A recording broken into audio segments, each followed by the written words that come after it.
Okay, looks like we can start. Welcome back, folks. So we're about to finish off week 10, and there's really 15 instructional weeks, including the 16th finals week. So we're two-thirds done with the course content after today is over.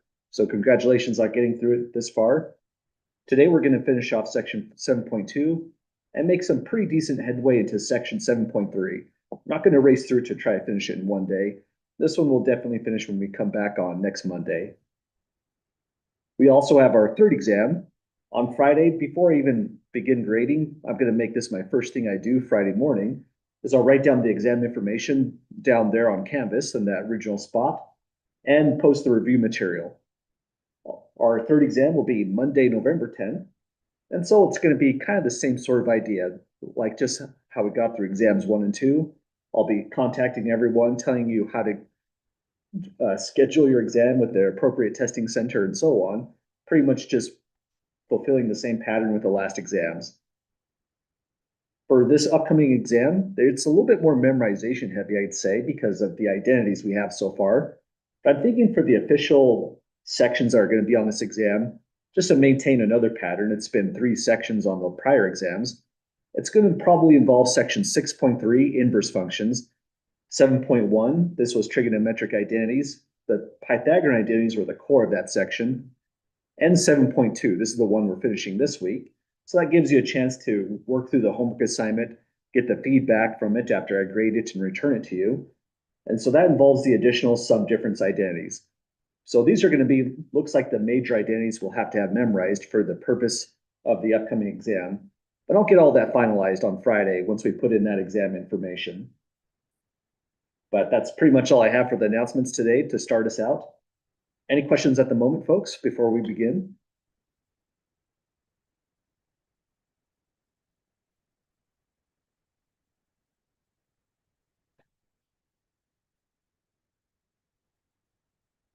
Yeah, so section 7.2, it has a due date of November 5th.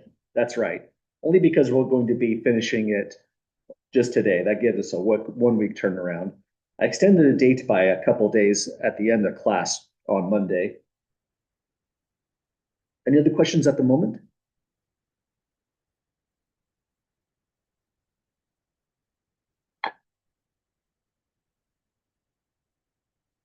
Okay, well, let's see where we left off. We're on the last problem of section 7.2. But really, it's just an opportunity for us to practice all these identities again. And really a good strategy for memorizing these is just write them down. When you go to, say, do a homework set or practice for the exam, doing review material, put down the Pythagorean identities, some difference identities on paper, and that's a great way to just get them into your head. So that's what we did here just before class started. And no worries, David. So getting into that section, here's where we left off. We verified an identity. We proved this cofunction identity in a slightly different arrangement than we saw up here, that sine theta is really just a phase shift of cosine theta. All we did was we started with the right-hand side, the more complicated one, wrote down what the addition formula is, or sum difference formula for cosine, and just fed it the information, what the angle theta was, pi over 2, and simplified as we went. This one went pretty fast because cosine pi over 2 is 0, so that whole term just canceled off.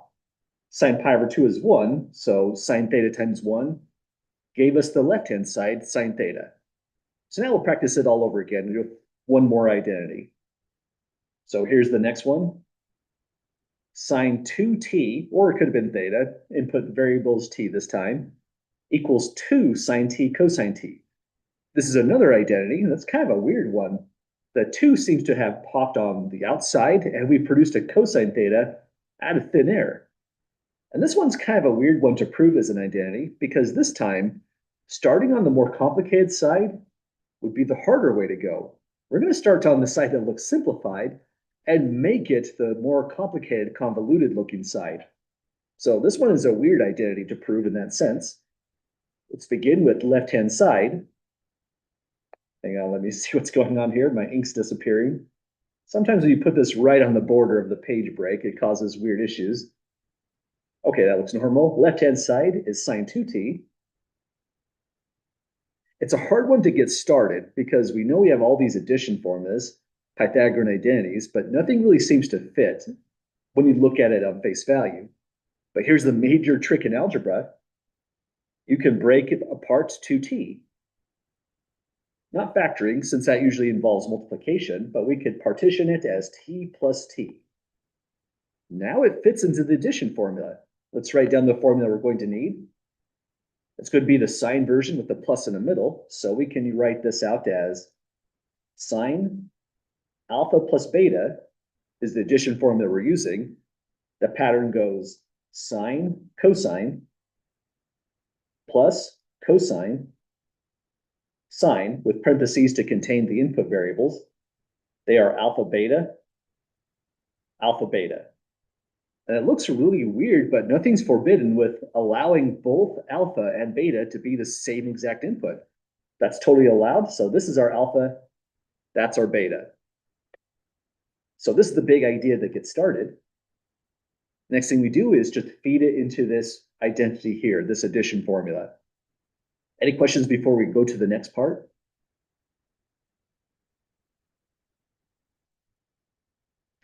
Okay, let's write it out again.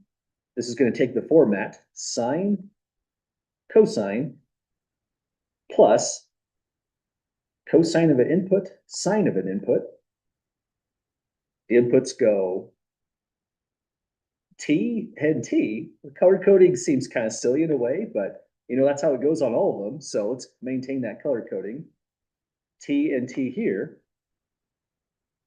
And now the next big observation is just like t and t are like terms, it recombines as 2t. Sine t cosine t and cosine t sine t, they're also like terms. It feels a little different because things are out of order. It's more abstract because you're looking at an entire function. But this is no different than the concept of taking, say, a variable s times a variable c plus a variable c times a variable s. Those are bona fide like terms, and you would just get two copies of s times c, or c times s if you preferred. So likewise down here, this is just two copies of sine t cosine t. And that's exactly the right-hand side.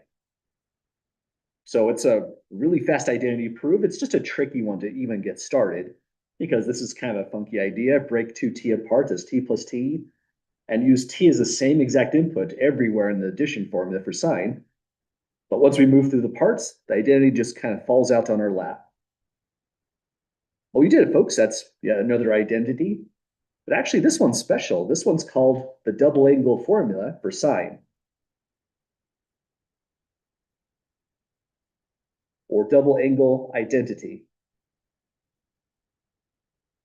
That's what the very next section is all about, the double angled identities and then the half angle identities. All of them, as we saw from part B, are really just consequences of the addition formula. Different strange arrangements when you do tricks like this to give you new formulas. Well, we did it, folks. That's the conclusion of section 7.2. We might have fit it in on Monday's class, but that would have been really squeezing it in. Any last questions before we take a look into the next section?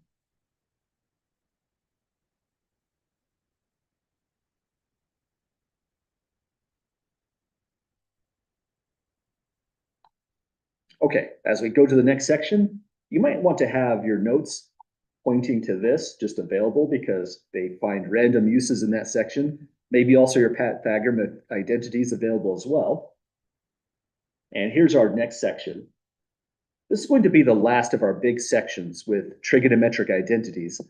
After section 7.3, we're going to skip into section 7.5 and do some equation solving with trigonometric functions. So here's our next thing to take a look into, the double angle formulas. We just showed how to prove this one. All you do is use the addition formula for sine, and you get that one. If you do the same exact thing with cosine, rewrite cosine 2 theta as cosine theta, you get the same exact result in the same kind of way. And that one's a weird looking identity because you might be thinking cosine theta squared plus sine theta squared is equal to 1. If you flip the sign in the middle, this is kind of interesting. You get cosine 2 theta instead, which is very, very different from 1. So one little sign change in the middle makes all of the difference with what you get in trigonometry. This one's pretty random though. Maybe before we start this section, just as kind of a warm up to it, let's verify this identity. The tangent 2 theta equals this stuff, double angle identity. But so far, this is pretty much what half of the section's about. These three identities for the double angle identities. Look at the half angle identities, and we'll spend just a little bit of time talking about the reduction formulas. Okay, well, to prove the one for tangent, it's the same idea as before. We just need to know what is the double angle identity for tangent itself. Or excuse me, the addition formula for tangent. Tangent alpha plus beta goes tangent alpha plus tangent beta divided by 1 minus tangent alpha times tangent beta. So with that identity placed down, we can look into this one by taking, say, tangent 2 theta equals tangent theta plus theta, same exact trick from the last section. Once we do that, we're going to let this be the alpha, that be the beta, and just plug it into these four positions on this identity on the right. It then turns into, across the numerator, tangent theta plus tangent theta. So that's definitely like terms like we saw before. And the denominator will be a 1 minus tangent theta times tangent theta. They're not like terms, they're like bases, so we can combine them into tangent squared theta down below. So numerator is 2 tangent theta, and denominator is 1 minus tangent squared theta. So same idea, these new formulas are just a direct consequence of the subdifference identities we had in the last section. And all the proofs are kind of short and sweet. They're just kind of confusing to start because you have to break apart 2 theta in this way. But we're going to use these to compute some pretty interesting things. Example 1 gives us minimal information. Cotangent x is 3. We know where x terminates. This is greater than pi, less than 3 pi over 2. That'd be in quadrant 3. And our job is to calculate sine of double the angle 2x, cosine 2x, and tangent 2x. We have the formulas that are going to allow us all to go through. But what's tricky is if we get started on sine 2x, we would need to know what is sine x, what is cosine x. Problem didn't give us that at all. It gave us a cotangent x. So that's where we should begin. Step 1 to this kind of problem, find the value for sine and the value for cosine. So let's write that in as a bona fide step. Step 1, find sine x, cosine x. And for this addition formula, we'd also want tangent x, but that's going to be the fast one. There's various ways to do this, but probably the most helpful way is to use the Pythagorean identities. It's helpful because it's part of the upcoming exam. There's a good Pythagorean identity relative to cotangent. It goes cotangent squared.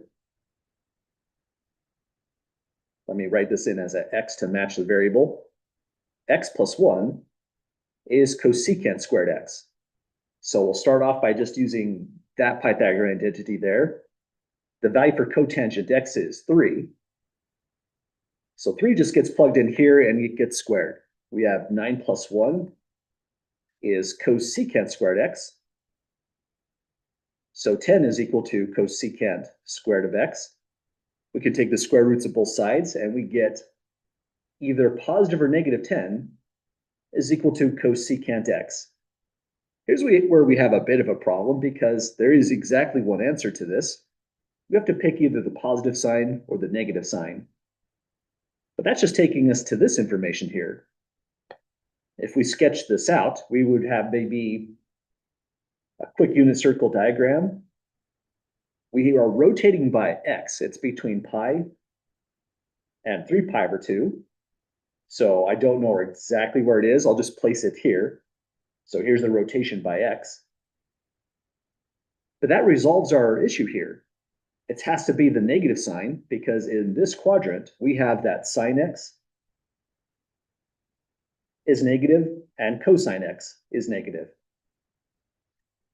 So pick the negative sign.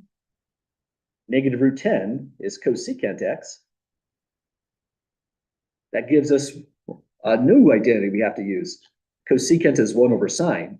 So a really cool algebraic trick here is you can take the reciprocal of both sides simultaneously. The reciprocal of the right-hand side is going to give you sine x. Reciprocal of the left-hand side is going to give you negative 1 over the square root of 10. So we have a third of the way to go. Well, we're a third of the way done, rather. We've got the sine x value. Next, we'll do cosine, and then tangent's the fast one. First, just pausing right here. Any questions at all, folks? Getting the sine value, negative 1 over root 10.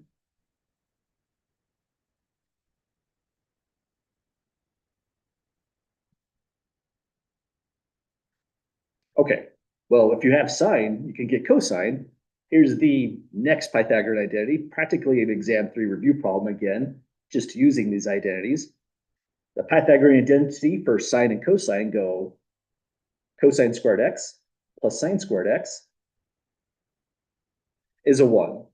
So we'll substitute in the information for sine squared right here. So this value plugs in, we square it, and we'll get a result. Andrew says, how did you know it would be the negative option again? Oh, that became from this information right here. The value of the x going in the inputs for sine, cosine are constrained between the pi value and the 3 pi over 2 value. So that places the rotation x down here into quadrant 3. So that means the sine value is going to be somewhere over here on the negative value end of the y-axis, and the cosine value is going to be somewhere up here on the negative end of the x-axis. Does that make sense on getting those two values here?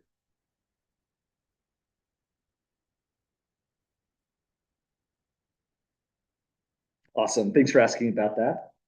Other questions so far on getting either this value or otherwise?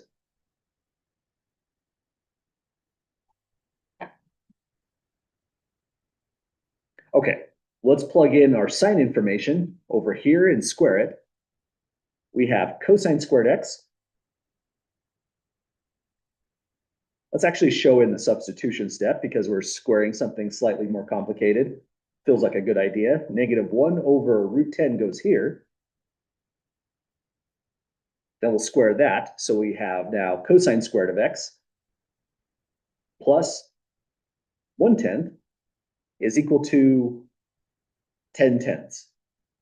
So squaring that square root just gives us 10 down below. Sine is forced to be positive. And now we have cosine squared x is 9/10. And we're just about there. We'll take the square root of both sides, but now we know cosine's negative, so we don't have to write plus or minus anymore. That information has been resolved. Cosine x equals negative square root 9 over 10. Doesn't hurt us to simplify this a little bit, especially since the formulas are going to be using cosine values in a couple places. Any simplification you can do right here just streamlines the work for us a bit. So let's take the root of the top, the root of the bottom, and we'll have that this equals negative 3 over 10. So that's our cosine value. I feel like it flows a little bit better if we just drop a line and just say cosine x equals negative 3 over the root of 10. So we have the sine value, we have the cosine value. Last is the tangent x value. Like we mentioned, that's basically the freebie. If cotangent x is 3, tangent's the reciprocal. So you're taking the reciprocal of both sides right here.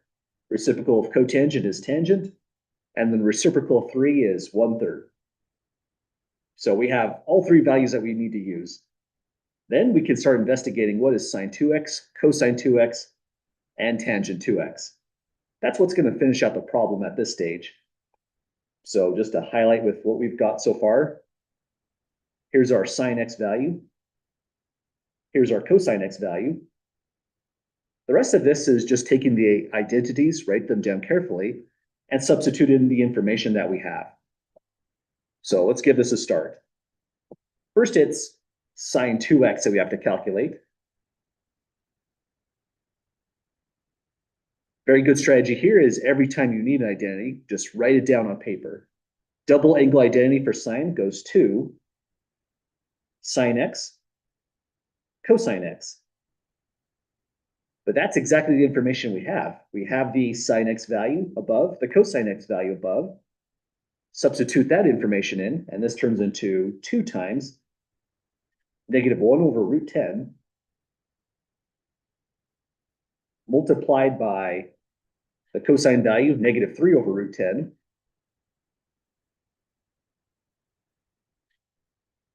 This one simplifies pretty fast. Root 10 times root 10 in the denominator is just 10 itself. Negative signs cancel in pairs, so this is just a positive result. 2 times 3 for a 6. And that means it reduces down to 3/5. That's kind of interesting in the way. The thing that seemed like it'd be the hardest part of the notes, the actual double angle formula itself for sine 2x, was the easiest part of the problem. You just substitute information, crank out the result. Actually, getting your sine value or cosine value is where most of the work appears to be. Any questions on getting sine 2x?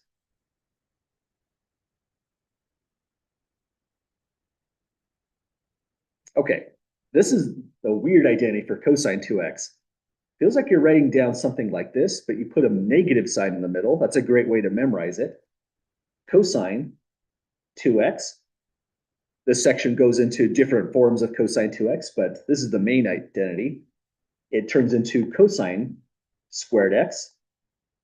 You change where the plus sign is by that red dot and put in sine squared x. That means just another set of substitutions. Plug in the value for cosine, square it. Plug in the value for sine and square it, and this is what the next step looks like. The thing that's critical, though, is you have to get the order right. It's got to be cosine first that's squared, or else we might be off by a factor of -1. So -3 over root 10, I keep saying that odd, goes in there and we square it. My sine gets copied in, square the value for sine, -1 over root 10. Then just simplify what you have from this stage on. Squaring this is going to give us a 9/10 minus squaring this one is going to give us a +1 divided by 10, which means altogether this is now just an 8/10, simplifying down to a 4/5. So that's 2 down. All we need to do is the 1 for tangent 2x. But here, this is a kind of an odd problem in a real sense. There's 2 good ways to do this one. One way is just to use the identity. And we'll use that identity just for the sake of practicing with it, because that's what the purpose of the notes are, the double angle identities. The identity for tangent 2x goes 2 tangent x, divide by 1 minus tangent squared x. So that's the identity we'd be using if we're just kind of following our nose through this, following the instructions exactly as they asked us. We'd look up the identity. We have the tangent value right over here. We just plug it in down here and get a result out. But it's actually a lot of work. That's a good amount of arithmetic on that one. There is an easier way. Anyone see a good observation for a way to do this way faster than what this is suggesting?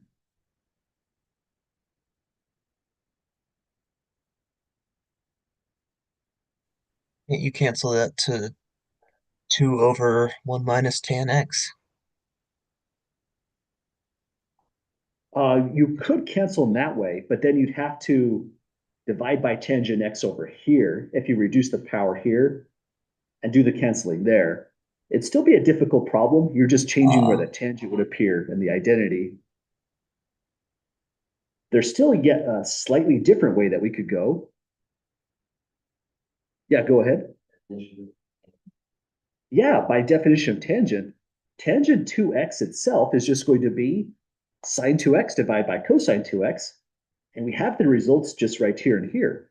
So if we went that route, we just save a whole load of time. But we'll try it out both ways. And that's going to be kind of a check on our work.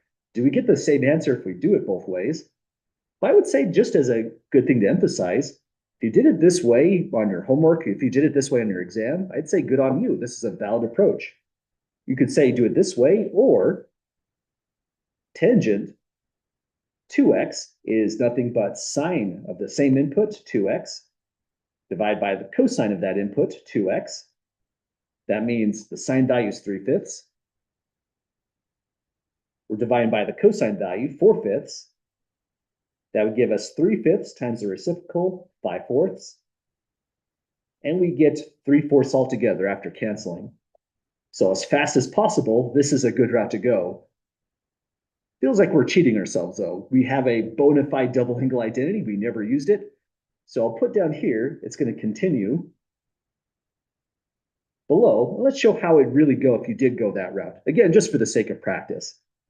I'd encourage you though, if you find a way to save time, always take it. Any questions at the moment with going this route?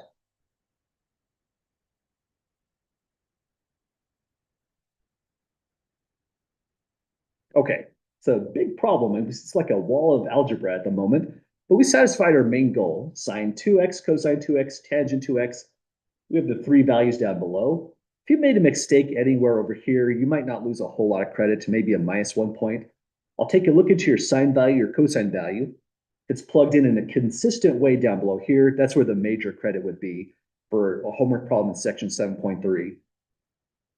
So just for the sake of seeing how does it go, if we use the double angle identity, we can say tangent 2x is going to be equal 2 times the tangent x value, which is 1/3. So we'll plug in right here. So we're just taking this and plugging it into that location, that location. Then it's going to be 1 minus 1/3 squared. So those are our two substitutions. And it had better come out as 3/4. It doesn't exactly look like it at the moment, but it simplifies down. Numerator is 2/3.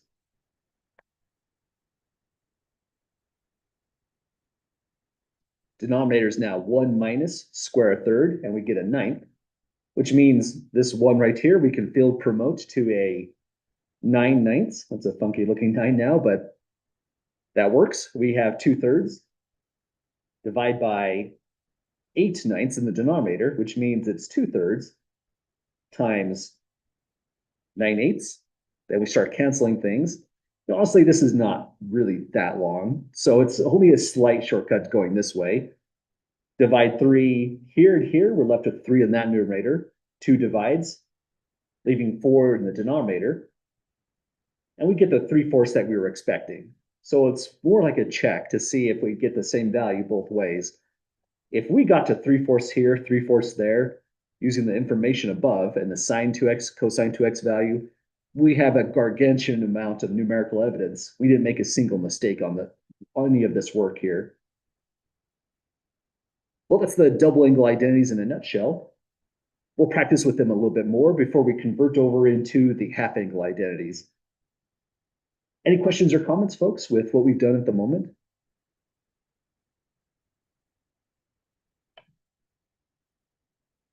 So just to emphasize those identities, those were these three right here. Because we're not going to finish the notes here today, section 7.3, this content won't be on the third exam. But still, it's good to practice with these, see how they go. It's just more practice with algebra and trigonometry. Next problem we're going to take a look into is kind of a related problem. We're going to look at these identities again, and this time prove an identity. As far as identity proofs go, when it involves something kind of complicated, like say, double angle identities, if this was a real final exam question, I would tell you which identity to use. I'm not going to ask tough questions like this on our upcoming exam 3. It's going to be just the routine identities that we're memorizing.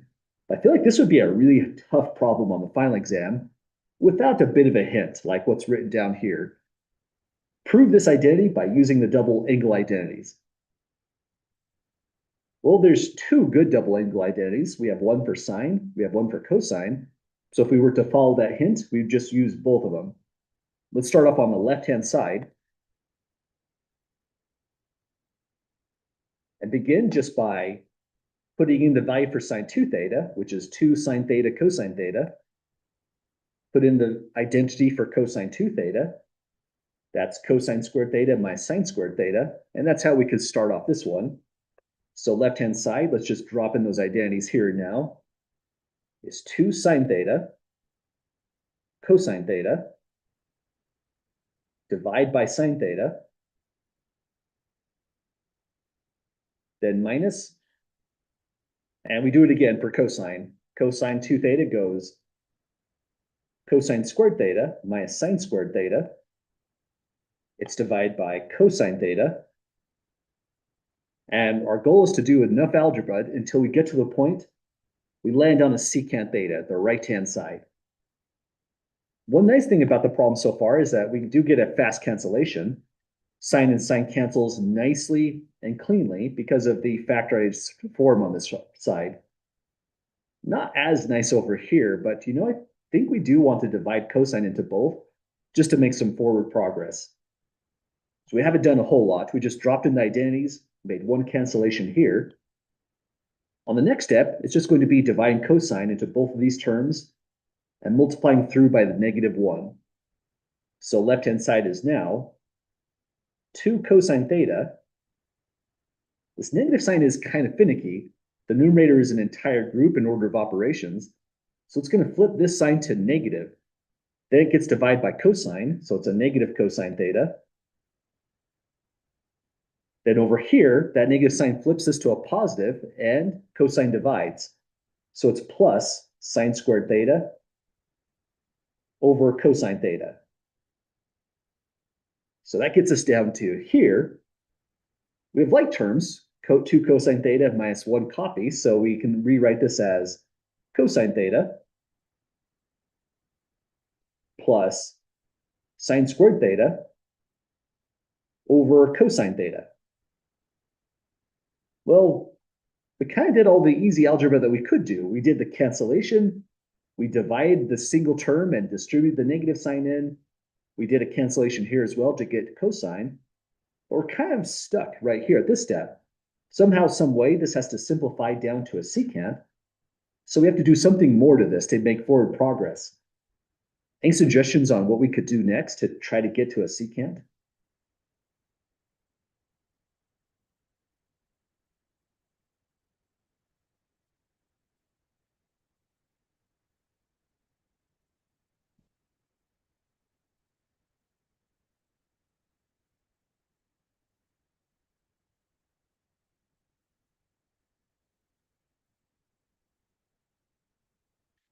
While we're thinking about that, let me write down an identity that's probably going to come up on this one. The good old original Pythagorean identity looks like it will make a showing here. Cosine squared theta plus sine squared theta coming out to a 1. We already have this sine squared. If this just happened to be a cosine squared and it was in the numerator as well, we'd be able to use that identity. So the big idea on this one is if you see a fraction, probably your next best bet is to add up the fractions. So promote this one to a fraction as well, add the fractions together, and then the identity that we need to use is going to just pop right out at us. So if you ever see this situation, say in exam 3 setting, that's probably what you need to do algebraically, add up the fractions. So we'll need a least common denominator first, so let's multiply this by cosine over cosine.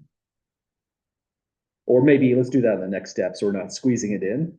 This is going to be cosine squared theta over cosine theta plus sine squared theta over cosine theta. We now have the least common denominator, so we can rewrite this as cosine squared theta plus sine squared theta across the numerators and cosine theta in the denominator. The numerator just becomes a 1 through our favorite identity, the original one in the course, all the way back from section, I believe it was 5.2 is when it first made its showing. So this is 1 over cosine theta. And we're essentially there. If you call this the right-hand side, I think that's a fine step to say. But it's satisfying just to put on paper. 1 over cosine is secant theta. And now that's definitely the right-hand side.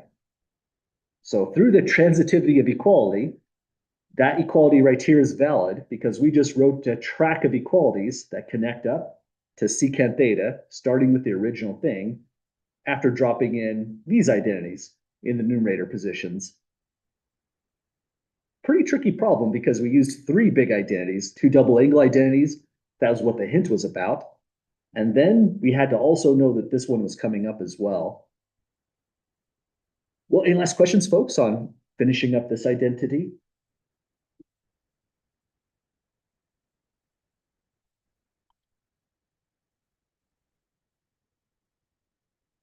Okay, well, that's our tour through the double angle identities. Next one we're going to take a look into are the half angle identities or the half angle formulas. They're not pretty. I like the tangent one. This one's not so bad. The book gives us different versions of the tangent identity, but I have found that this one is usually the one you would like to use more often than not, because the other versions of the half angle identity for tangent give you complicated square root expressions that are just not straightforward to simplify whatsoever. But these, we can't do anything about this. These are some pretty complicated looking things.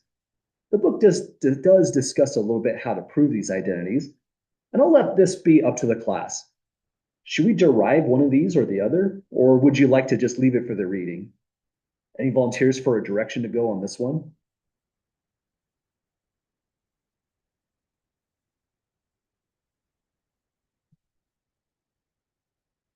Sorry, say again. Okay, thanks for volunteering that direction to go. So from the class, we're going to try a derivation of just one of them. I'm going to go for the one in the middle. The left one is going to be not as bad. It's going to be the same kind of idea. This one's extra tricky and it depends on the derivation that I do in the middle. So that just becomes like we're doing nothing by identities for the rest of the class. So we'll settle for this one. I'll leave the rest of it to the reading. So how in the world do you prove that identity? Let's leave it on the bottom right there. I'm going to do a different kind of proof than we've seen before. I'm going to start with something that we already know is true and then manipulate the equation, which is valid as a proof technique if you're starting from something already known to be true. And one thing I know to be true is this identity. Cosine of 2 theta is absolutely equal to cosine squared theta minus sine squared theta. This is the double angle identity for cosine. It's proven by the addition formula for cosine. But I want to use it in a different format. One big note about this is, even though it's called the double angle identity,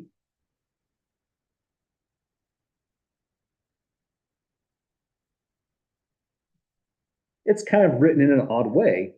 Notice that you're actually doing a division by 2. So depending on your point of view, it's either a half angle identity because you're dividing in half. If you're going from the right to the left, you're doubling the angle, and it's a double angle identity. That's a weird way to kind of think about this. But using that idea that the way you use this identity is literally just a division by 2, we could rewrite this in a whole different way. We could say that cosine theta, ordinary cosine theta that everyone loves, that we've been working with all semester, can also be rewritten as cosine squared minus sine squared. And this looks really weird, but it's just as valid by the double angle identity. Simply divide by 2. You're allowed to do that whether you wrote the angle as theta or 2 theta. It's the same exact principle. It's just a different algebraic viewpoint, but the algebraic idea is completely the same. You can put theta divided by 2 here and here. No one will stop you. That's completely valid by the double angle identity. That's the big idea of this. The next big idea is you didn't have to have both cosine squared and sine squared because you could use a Pythagorean identity to eliminate one or the other if you wanted to. Let's eliminate sine squared. The way it would work is sine squared at theta over 2 plus cosine squared at theta over 2 is equal to 1. Solve for sine squared over here. Sine squared theta over 2 equals 1 minus cosine squared theta over 2. And let me think about that for a moment. Yeah, that's what we want. Just confuse myself in the middle here. So we have cosine theta, just copying the left-hand side, is cosine squared theta over 2 minus, and in place of sine squared theta over 2, we're using the Pythagorean identity and dropping in that thing, 1 minus cosine squared theta over 2. I got a little worried that my cosine squared theta over 2 is going to cancel, but I forgot this negative sign has to distribute through. So that was just an algebra hiccup on my end. Next line is that this is cosine theta equals cosine squared theta over 2. Distribute the negative sign into the group, we'll get minus 1 plus cosine squared theta over 2. And now we have like terms. There are 2 copies of cosine squared theta over 2. So we'll add them together. Cosine theta is 2 copies of cosine squared theta over 2 minus 1. But you know, an idea started to emerge. If we can solve for cosine squared theta over 2, we might have an identity for us.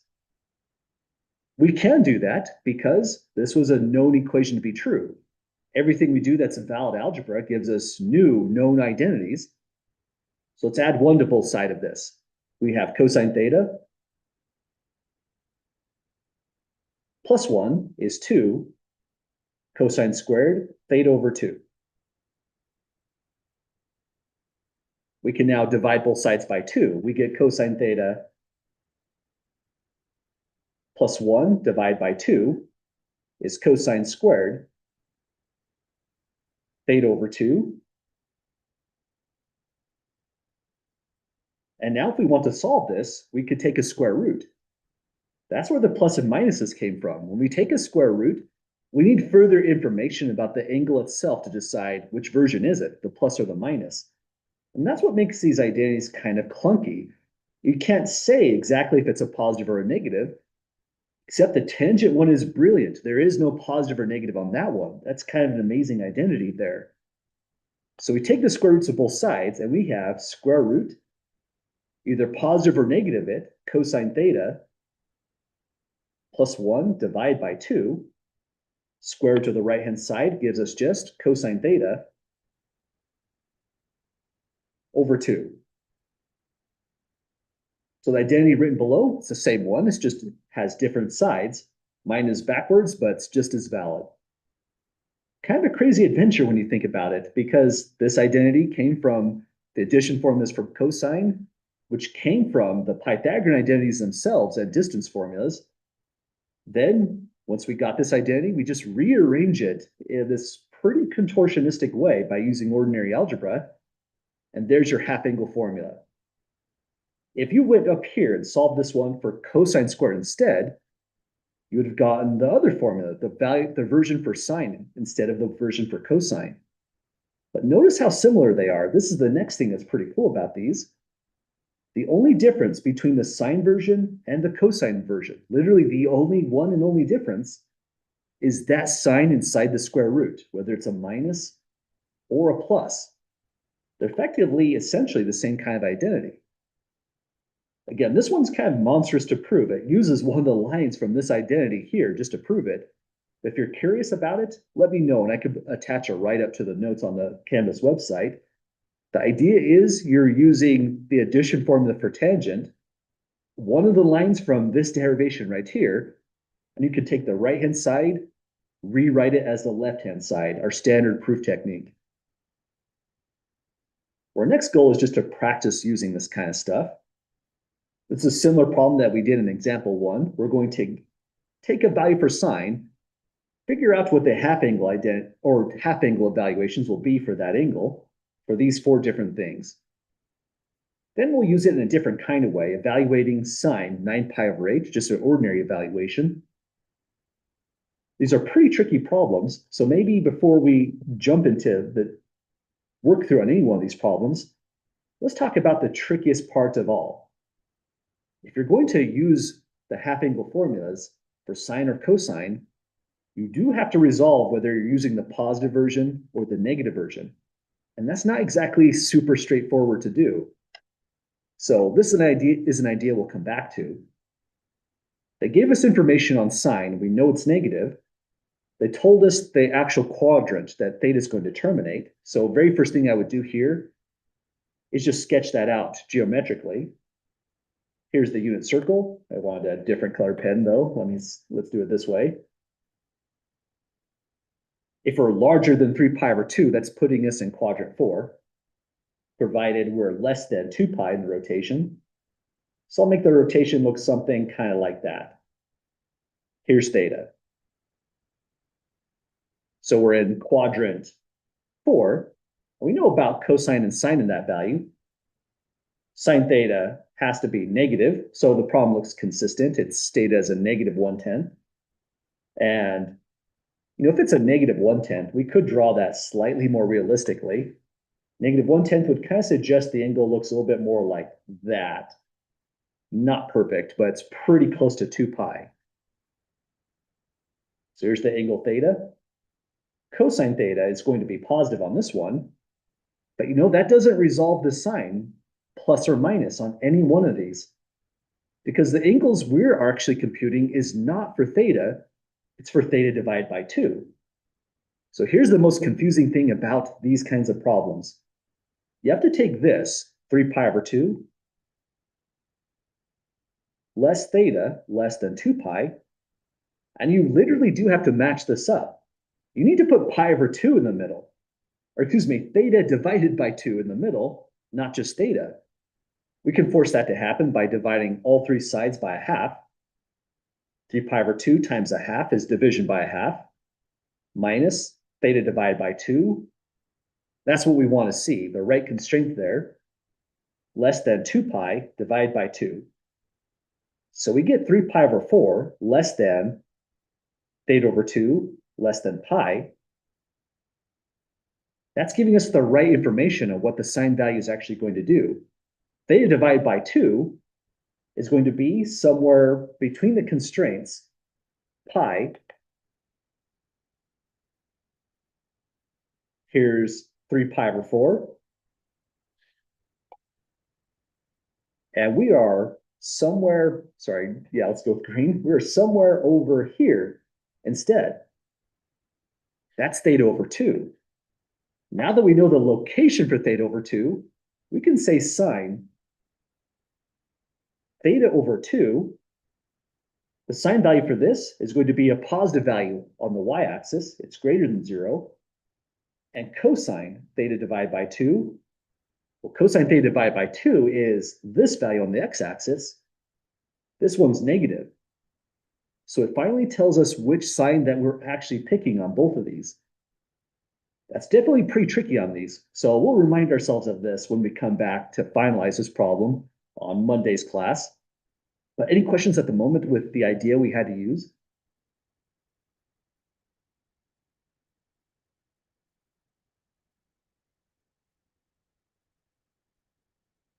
Okay, it's not a hugely long problem, but the identities are nasty. They're ugly to look at. They're kind of finicky to simplify. The tangent one is the only nice one in this whole problem. And to do any of these, you have to have both the sine and cosine value. So not one to rush through, but I felt like it was a good idea to talk about the most trickiest part of the whole problem right here, getting the sines. You see it here and here down correctly. So we'll revisit this material when we come back on Monday's class. And I guess that's all be our stopping point for today. Any last questions at all, folks, before we call it a night?